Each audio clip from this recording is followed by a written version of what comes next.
Allahu Akbar. Allah. Assalamualaikum warahmatullahi wabarakatuh.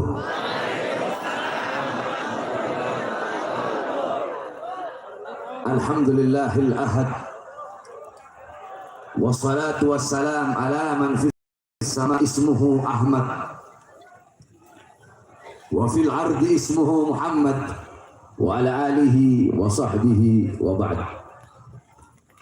Yang saya cintai, yang saya muliakan, para alim ulama, para habaib, para kiai, para asatid, para tokoh masyarakat, segenap aparat pemerintah, wabil khusus yang saya cintai, yang saya muliakan, guru kita bersama yang baru saja menyampaikan nasihat dan tausiah yang begitu luar biasa kepada kita semua, Al-Habib Muhammad ibn Hussein Al-Abbas. Mudah-mudahan Allah panjangkan umur beliau, Allah sehatkan jasmani dan ruhani beliau, Allah permudah segala urusan dunia akhirat beliau, Allah perkuat langkahan kaki beliau di dalam berdakwah dan berjuang di jalan Allah Subhanahu wa taala. Yang saya cintai, yang saya muliakan, Al-Habib Zaki Al-Idrus. Yang saya cintai, yang saya muliakan, Kiai Kohar beserta seluruh para habaib yang lain, para kiai yang lain, segenap pengurus Front Persaudaraan Islam beserta seluruh hadirin hadirat, bapak-bapak, ibu-ibu, khususnya para pemuda-pemudi umat baginda Nabi besar Muhammad yang selalu dimuliakan oleh Allah Subhanahu wa taala. Saudara-saudara, sebelumnya saya mohon maaf sedikit saja yang ingin saya sampaikan, karena saudara-saudara sudah dari tadi maghrib, sekarang juga udah pukul hampir jam 1, tetapi walaupun sedikit insya Allah bermanfaat.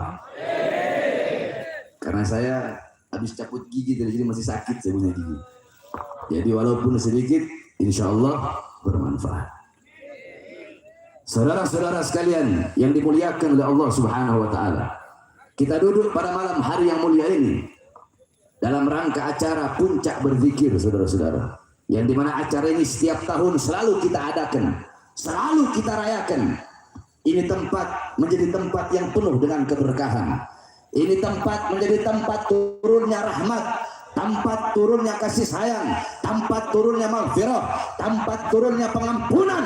Kita duduk di sini, saudara-saudara, berzikir kepada Allah Subhanahu wa taala, dibacakan ayat-ayat suci Al-Qur'an, dibacakan tahlil, tahmid, tasbih, takbir, tamjid, istirja, salawat kepada Rasulullah SAW, sehingga bukan hanya tempat ini, akan tetapi tempat-tempat yang mengelilingi tempat ini ikut mendapatkan rahmat sebagaimana tempat ini mendapatkan rahmat, ikut mendapatkan berkat sebagaimana tempat ini mendapatkan berkah. Saudara-saudara, kita duduk di sini berzikir kepada Allah, bermohon kepada Allah, berdoa kepada Allah Subhanahu wa taala agar Allah kabulkan permintaan kita, agar Allah kabulkan hajat kita. Kita berdoa untuk bangsa, kita berdoa untuk negara, kita berdoa untuk Indonesia, agar Allah berikan keselamatan, agar Allah berikan keamanan, agar Allah berikan kesejahteraan.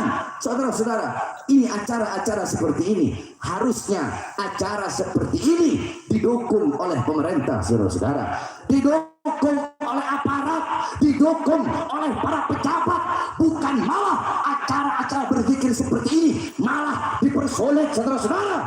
Ini pejabat, kalau ada pejabat aparat pemerintah yang mempersulit acara zikir, siapapun yang mengadakan acara zikir tersebut, mempersulit acara sholawat, siapapun yang mengadakan acara sholawat tersebut, itu pemerintah goblok, itu pejabat goblok, itu aparat goblok, saudara-saudara. Hadirin sekalian yang dimuliakan oleh Allah, atau mungkin zikir merusak konsentrasi mereka.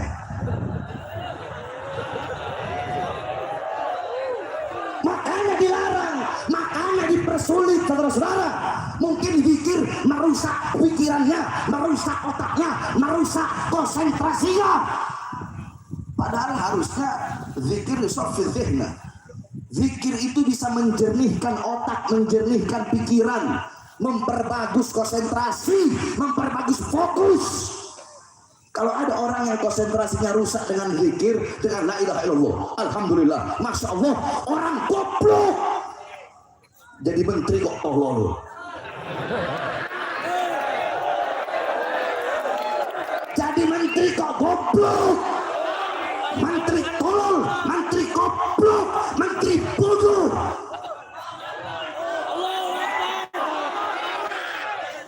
Orang dengar zikir kok merusak konsentrasi.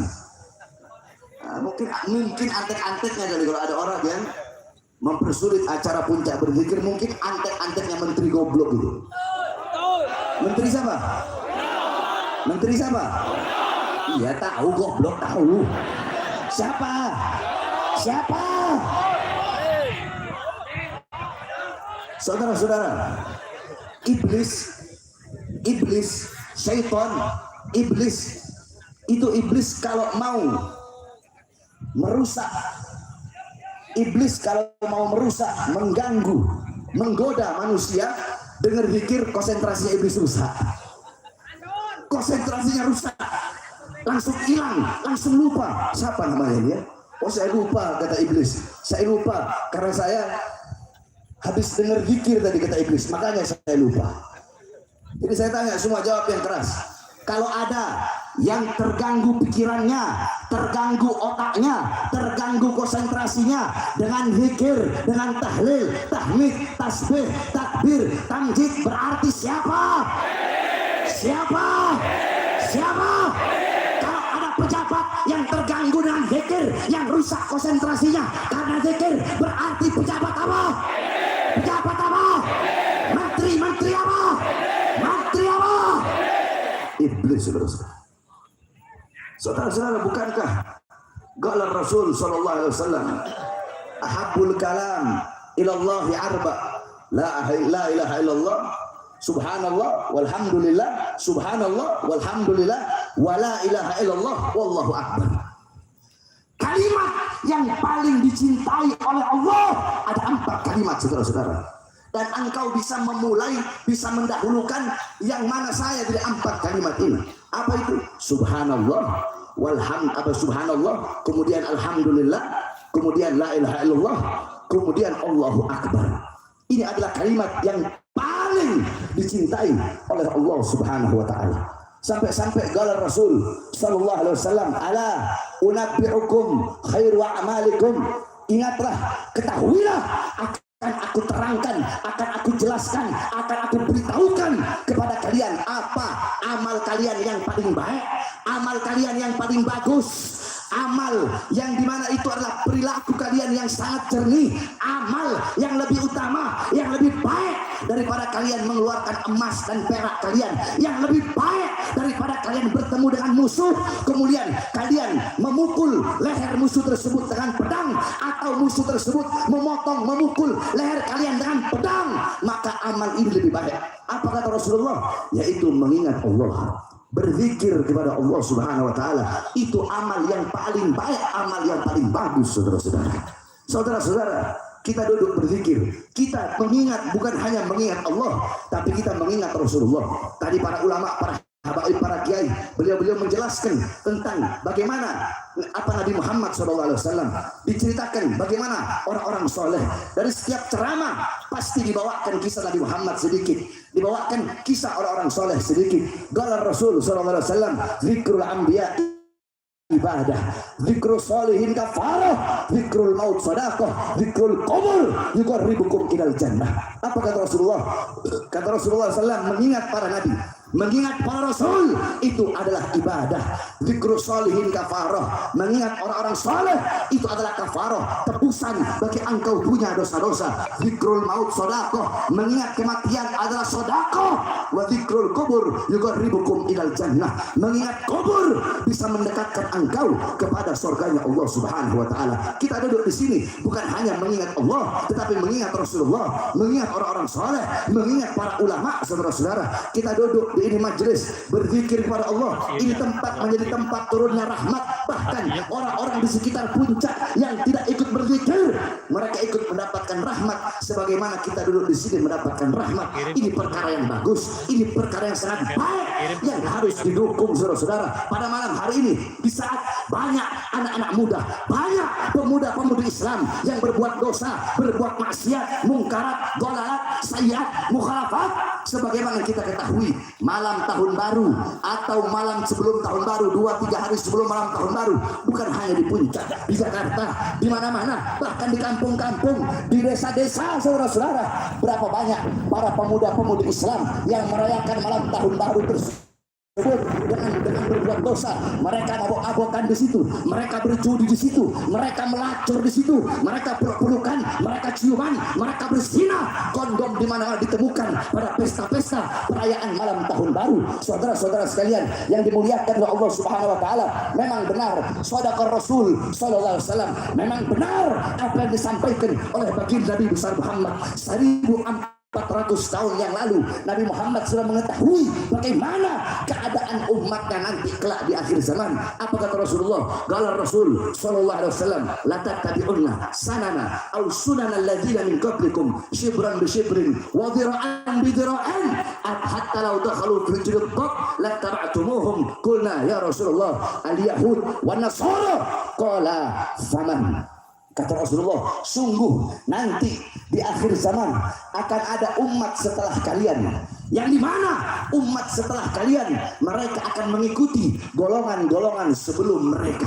Mereka akan mengikuti budaya, pola pikir, gaya hidup, gaya berpakaian, semua mereka ikuti dari golongan-golongan sebelum kalian. Sekalipun golongan masuk ke dalam lubang bok. Apa itu bok? Bok itu binatang kadal sejenis biawak, cuma bukan biawak.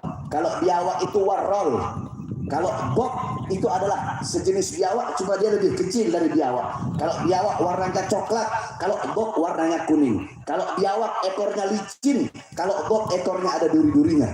Kalau biawak hukumnya haram, kalau bok itu hukumnya halal. Karena ada takrir dari Nabi Muhammad. Ketika Rasulullah melihat para sahabat memakan bok, Rasulullah diam. Diamnya Rasulullah itu takrir yang bermakna halal, saudara-saudara. Nah, itu kenapa para ulama ahli hadis mereka mengatakan kenapa Rasulullah mengumpamakan masuk ke dalam lubang bok. Karena binatang bok kalau bikin lubang itu sangat sulit.